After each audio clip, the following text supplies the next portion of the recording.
Muy bien, hermanos. El texto que quisiera que leyéramos y que además es muy conocido se encuentra en el Evangelio de Lucas, en el capítulo 10. Y a partir del versículo 38. Es un texto muy conocido. Habla de lo ocurrido en una casa, en una familia, en la que vivían 3 hermanos: Marta, parece ser la mayor, María y Lázaro.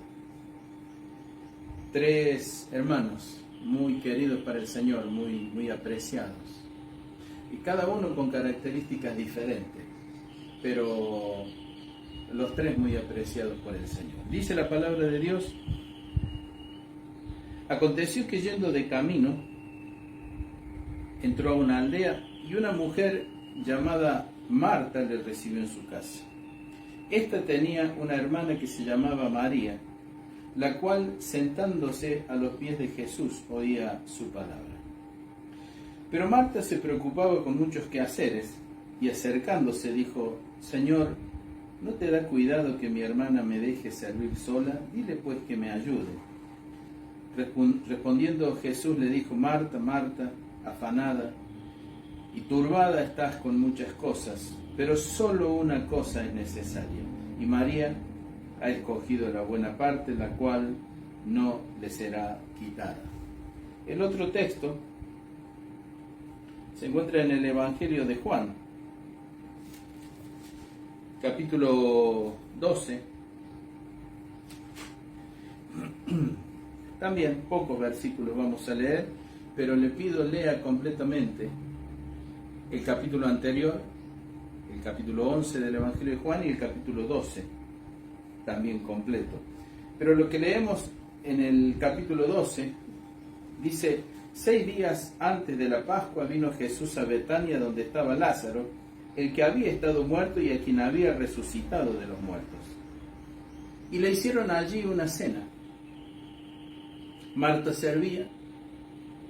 Lázaro era uno de los que estaban sentados a la mesa con él. Entonces María tomó una libra de perfume de nardo puro, de mucho precio, y ungió los pies de Jesús y los enjugó con sus cabellos, y la casa se llenó del olor del perfume. Versículo 9.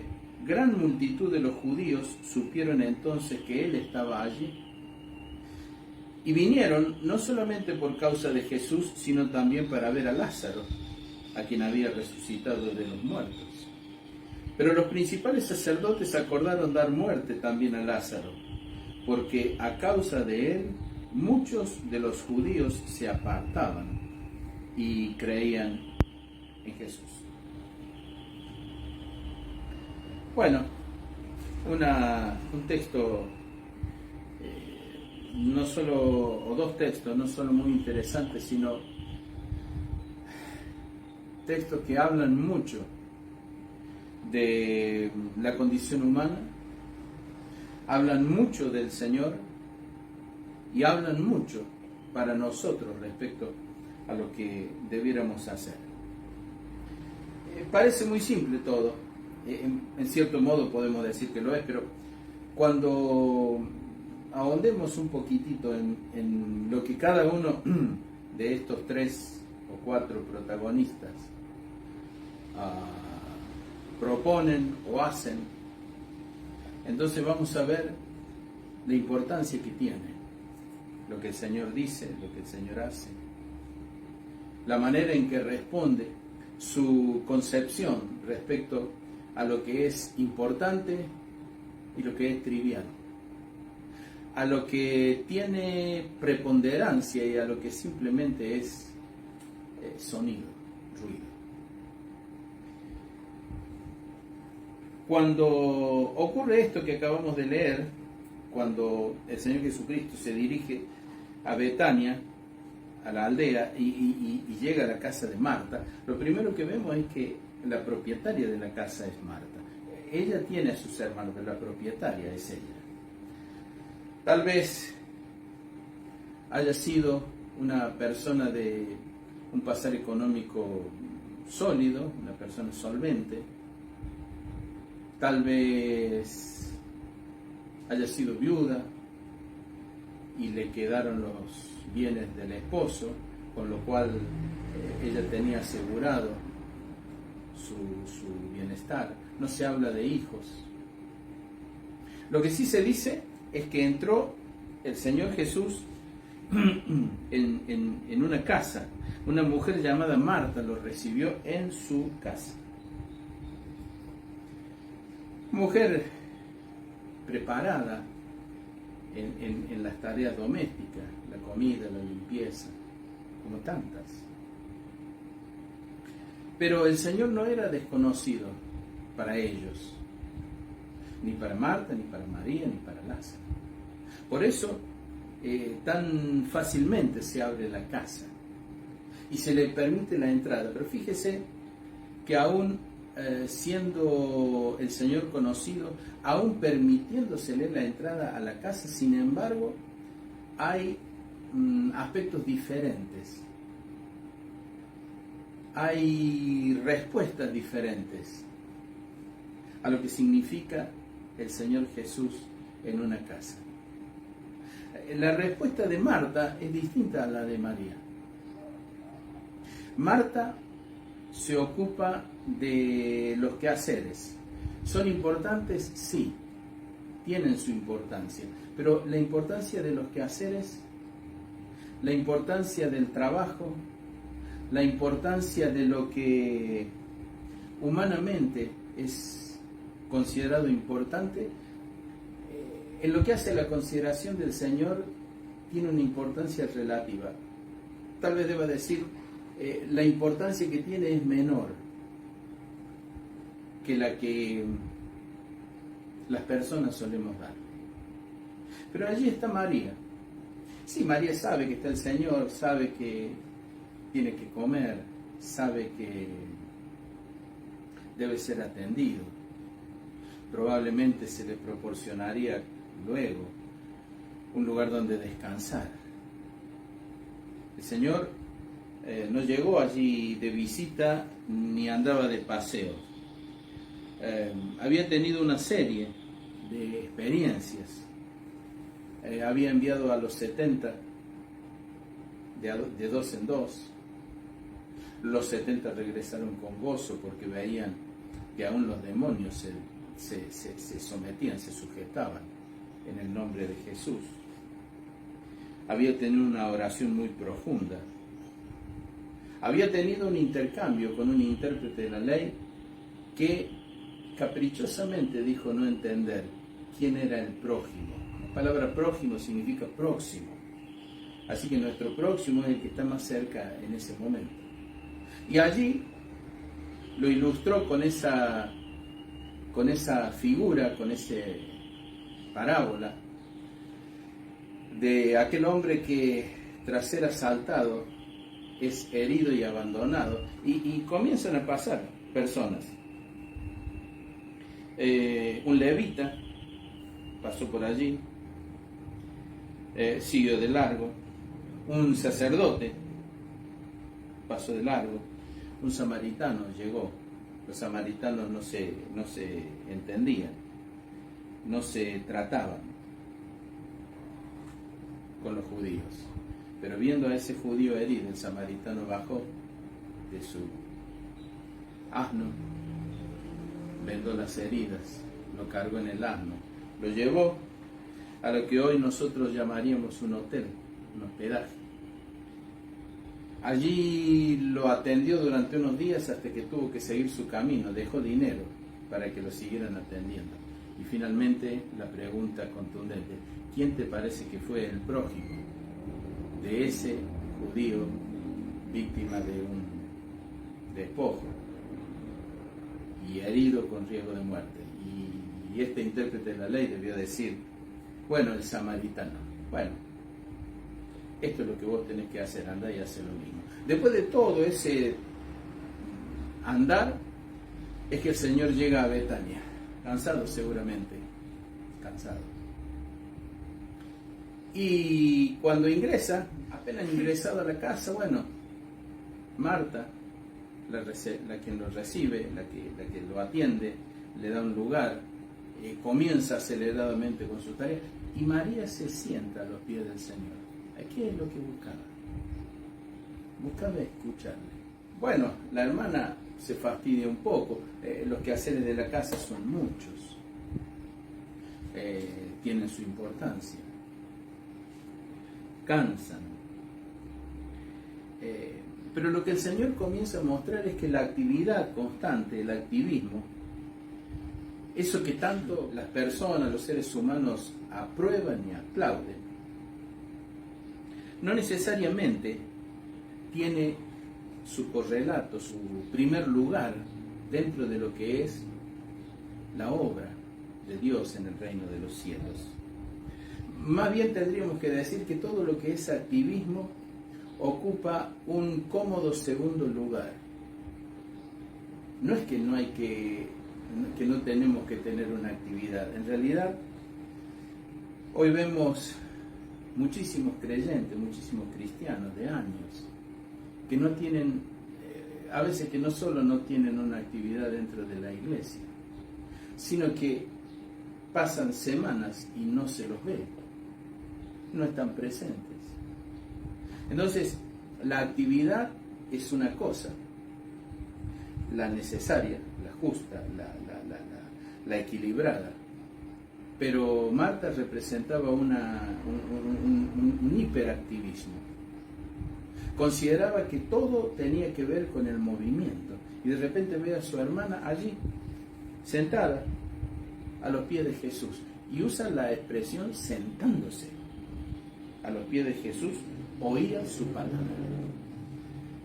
De pronto el Señor iba a tener que definir entre estas dos actividades: el movimiento, el quehacer, y la aparentemente pasiva actividad de estar sentada oyendo la palabra del Señor.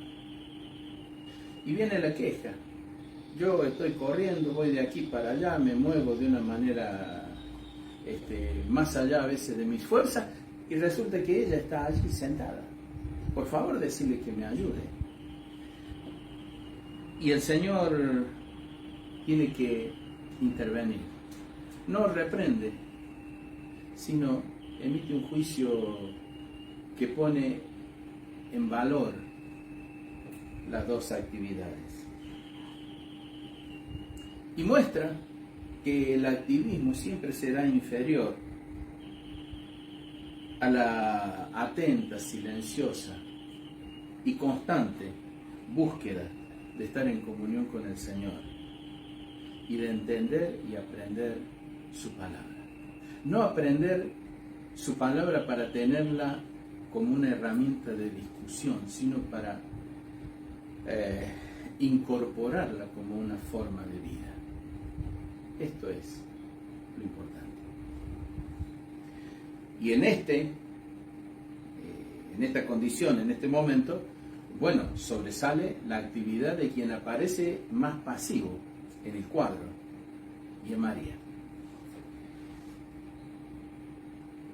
Así que le responde a Marta, y le dice: Marta, estás muy afanada y turbada. La palabra que la Biblia Peshita, que es la Biblia escrita en arameo, la Peshita traduce la palabra como ansiosa, muy afanada y muy ansiosa estás.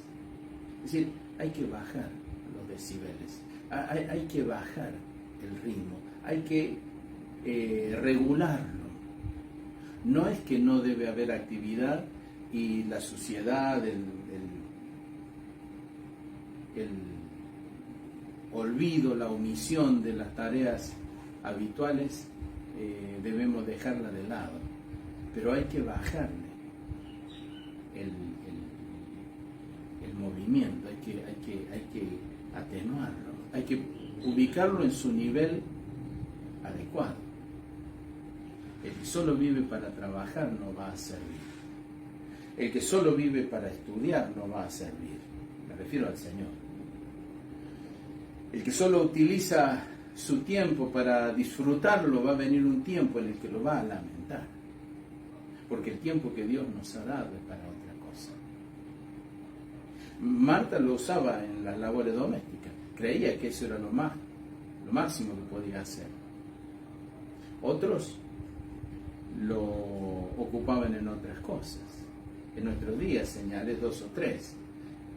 Los que viven para estudiar, los que viven para el trabajo y concentrados en eso, y toda su vida está relacionada con el trabajo. Tuve compañeros que hicieron esto. Prácticamente las familias de muchos de ellos se deshicieron. Y cuando llegó la época del retiro o de la jubilación, se encontraron que al día siguiente no tenían nada, estaban vacíos. No tenían al Señor. Los hijos se hicieron grandes y siguieron sus caminos. La esposa, agotada, descreída. Y ellos, en algunos casos habiendo sido autoridad en la materia en la que trataban o con la que trataban, de repente ya habían dejado su lugar y tenían las manos vacías.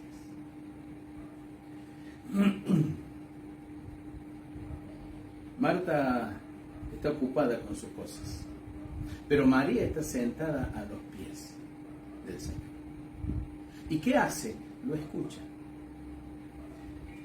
Si tuviera que señalar una tarea importante y muy olvidada en nuestros días, es la de escuchar la voz del Señor. Escuchamos nuestras razones, escuchamos nuestros intereses, miramos con mucha atención lo que nos parece tratamientos injustos personales, los que sufrimos. Escuchamos la voz de lo que nos gusta. Tenemos planes para disfrutar de la vida, salidas, el campo, el disfrutar de la naturaleza. Y no son cosas que no debieran estar, deben estar. Pero de lo que hablo es cuando todo eso se expande tanto en nuestra alma que de pronto no queda lugar para sentarse. No a pedir al Señor. Porque también he visto que cuando de repente ocurren hechos difíciles e incómodos, corremos a pedir al Señor. Pero María no está pidiendo al Señor. María no ha corrido a buscar soluciones. No dice ni una palabra cuando la hermana le dice: Señor, decirle que se levante y me ayuda. La tarea de María es escuchar al Señor. Y esa tarea en nuestros días es la que está en un enorme olvido. En lugar de escuchar al Señor, resolvemos por nuestra cuenta. En lugar de escuchar la voluntad del Señor y la palabra del Señor, decidimos por nosotros. Y cada vez que decidimos por nosotros, sin que necesariamente nuestra decisión sea de tipo inmoral, siempre que decidimos por nosotros, las cosas tienden a no salir bien. E inevitablemente nos alejan del Señor. No importa que no sea reprochable moralmente o espiritualmente lo que hagamos. Siempre que nos olvidemos, siempre que pongamos en un distante, segundo, tercero, quinto lugar, el sentarnos a escuchar al Señor, siempre que ocurra eso, nos iremos gradualmente distanciándonos del Señor. ¿Seguiremos siendo cristianos evangélicos? Sí. ¿Seguiremos considerando que somos salvos por la fe en Cristo? Sí. ¿Nos sentiremos miembros de alguna congregación? En una época en que pareciera que el congregarse es un hecho itinerante, se puede andar por allí sin ningún tipo de complejos y a veces sin pertenecer en verdad a ninguna parte. Pero sea lo que sea, cuando se reemplaza por cosas aún legítimas, el sentarse a oír lo que Dios tiene que decir, lo que el Señor tiene para hablarnos, es entonces que inevitablemente nos distanciamos del Señor. Inevitablemente. No es que es un hecho opcional. Cuando dejamos de oír al Señor y lo reemplazamos por afirmaciones propias, a veces un poco locas, entonces nos alejamos, ponemos distancia entre el Señor y nosotros. Y la manera de oír al Señor es en la proximidad, en la cercanía. Marta se queja, María no dice nada. El Señor le dice: Marta, estás afanada, estás muy ansiosa además, por muchas cosas, pero solamente hay una que es necesaria. Y María, la que está sentada, la que está a mis pies, la que está oyendo mi palabra, ella escogió la buena parte. Y esa buena parte que escogió no le será quitada. ¿Por qué dice que esa buena parte no le será quitada? Porque cuando la palabra de Dios llega a nosotros, cuando tenemos la disposición, cuando tomamos la decisión de escucharla, esa palabra produce un efecto. Y ese efecto luego se transforma en visible. Hermanos, lo que tomemos de donde sea e incorporemos a nuestra alma, más tarde o más temprano generará hechos visibles. No importa si aparentemente estamos cerca del Señor, importa si esa cercanía hace que su palabra llegue a nosotros. Transcurre el tiempo, no mucho, pero transcurre el tiempo. Y entonces me refería a 2 o 3 versículos del capítulo 12. Nuevamente es la casa de Marta. Lo que hay allí es una comida, un festejo. Ocurre antes de la Pascua. La Pascua rememoraba, ya sabemos, la salida de Israel de Egipto. Y antes de la Pascua, Jesús viene a Betania 6 días antes y le hacen una cena. Imagine quién era la que cocinaba. Y Marta.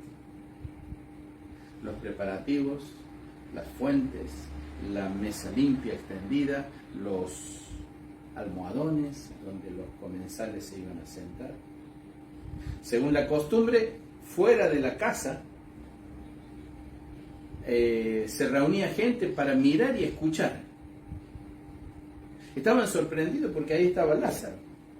Habían acudido a su velorio, habían acompañado a las hermanas hasta la cueva donde fue depositado, habían visto tapar la cueva, cerrarla, y habían visto cómo muchos días después llegó el Señor. Dijo: quiten la piedra. Y llamando a una fuerte voz a Lázaro, lo vieron salir del sepulcro. Y ahora ese Lázaro está allí, una vez más en la casa de su hermana, participando de esta cena. Marta no se convirtió en una pecadora, pero no modificó sus cosas. Allí está trabajando. Tiene que preparar el pan, tiene que preparar la comida. Es un agasajo, es una cena donde hay mucho regocijo. El hermano muerto ha resucitado y ahí está Jesús, el que lo resucitó. Pero no se menciona a María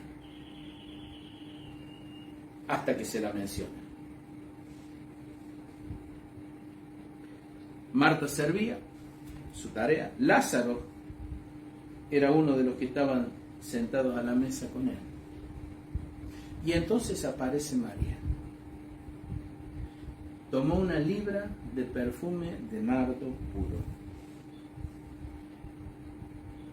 La palabra nardo proviene de una raíz hebrea, nir, que significa destello o lámpara o luz. Tomó una libra, una buena cantidad de perfume de ese nardo puro. Muy caro. Según va a decir Judas un poco después, con un valor de 200 denarios. 200 veces el salario de un día de trabajo. Y se acerca a la mesa. Está en la mesa, pero no está participando de la comida. Viene con ese botellón de perfume. Y entonces, nuevamente sentándose a los pies del Señor, derrama el perfume. No tiene una toalla, ni usa una toalla.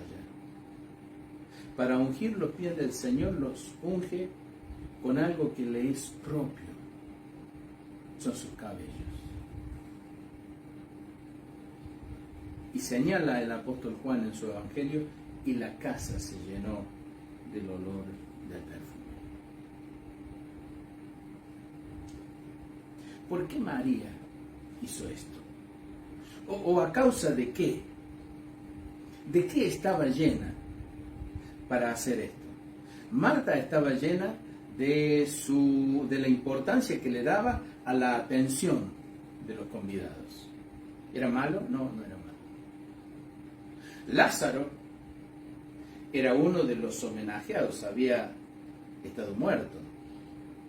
Cursó una enfermedad, conoció la muerte y fue quitado de la muerte, traído desde la muerte por el Señor Jesús. Pero María no preparaba comida. En todo caso, no comida como la entendemos.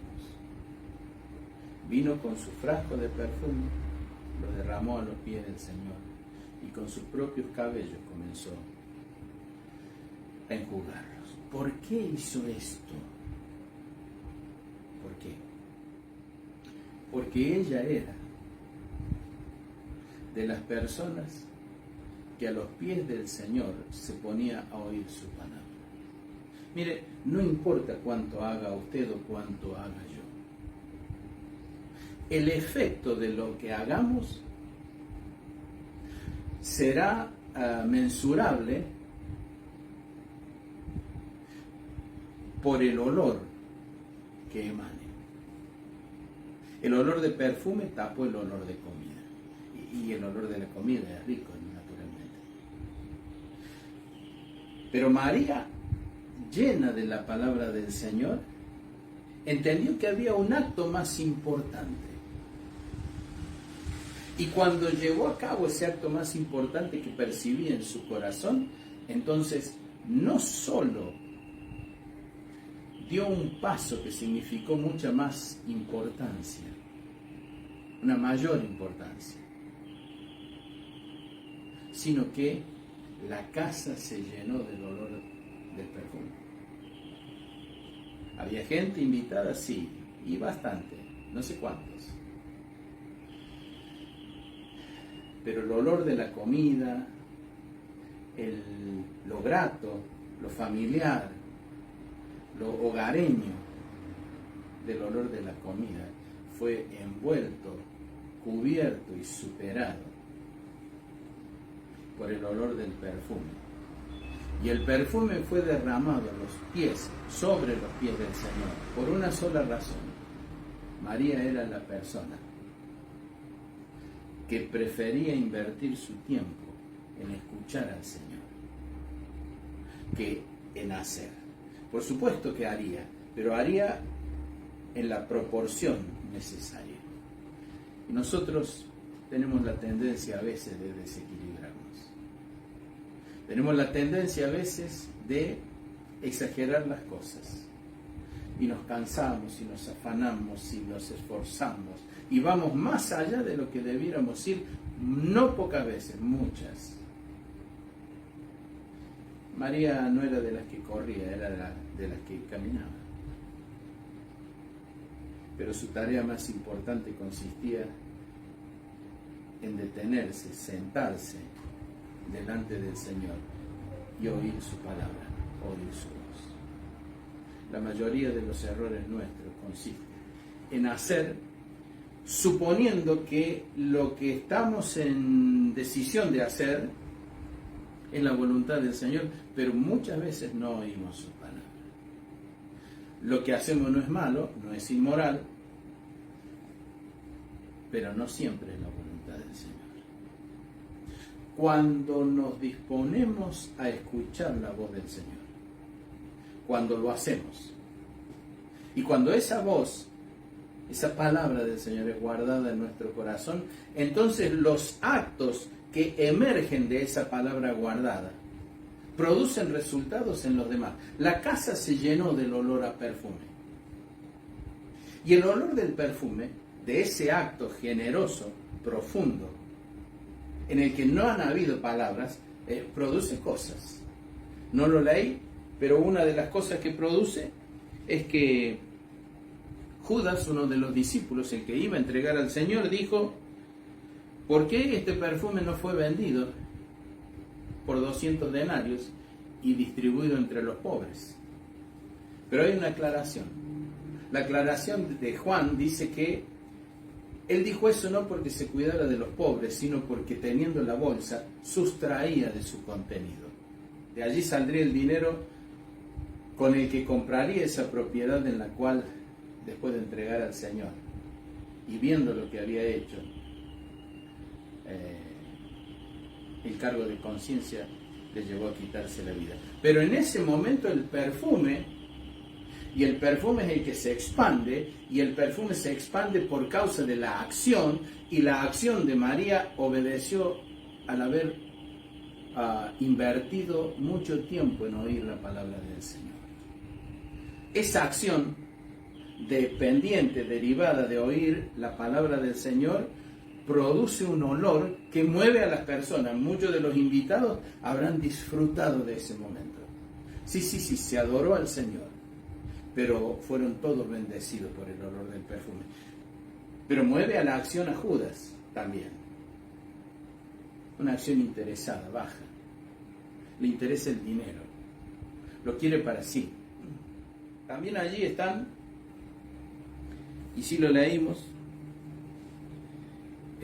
una gran multitud de judíos que habían venido no solo a ver a Jesús, sino a Lázaro, el que había muerto. Pero también hay observadores que no aprueban a Jesús.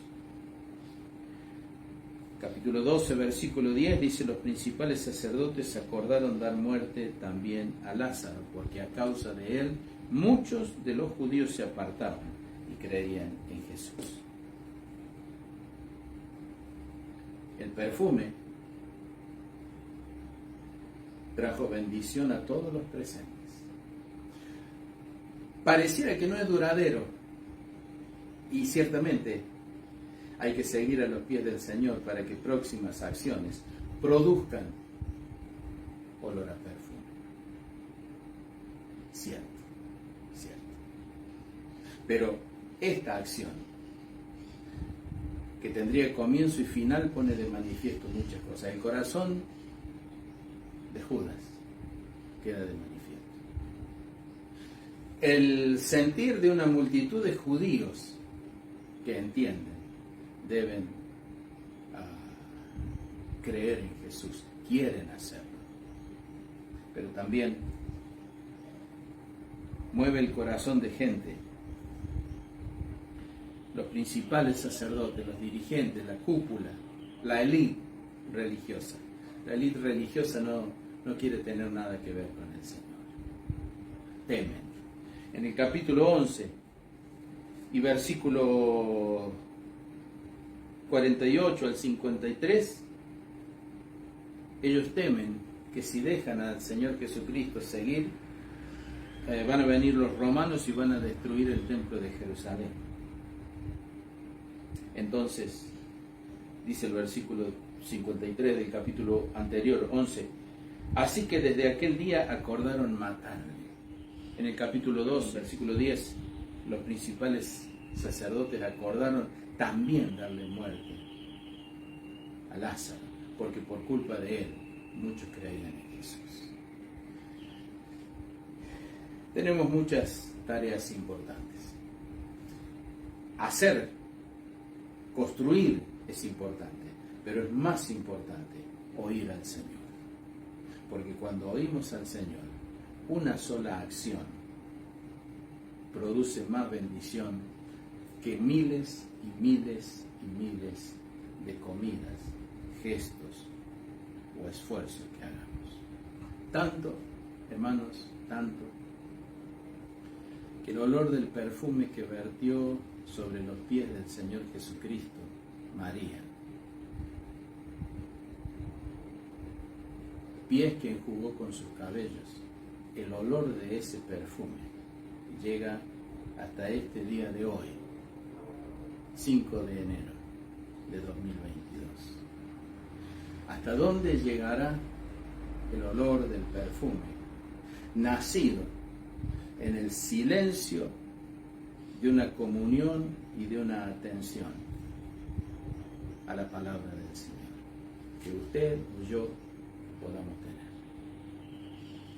Es una respuesta que no está en nuestra mano, pero que un día veremos. Sentada a los pies de Jesús, oyendo su palabra, María se llenó de esa palabra y produjo un acto, tuvo un gesto, llenó de perfume, llenó del olor del perfume la casa en la que estaban y ha llegado hasta nuestros días. Esto puede ser para cualquiera de nosotros y es lo que Dios espera.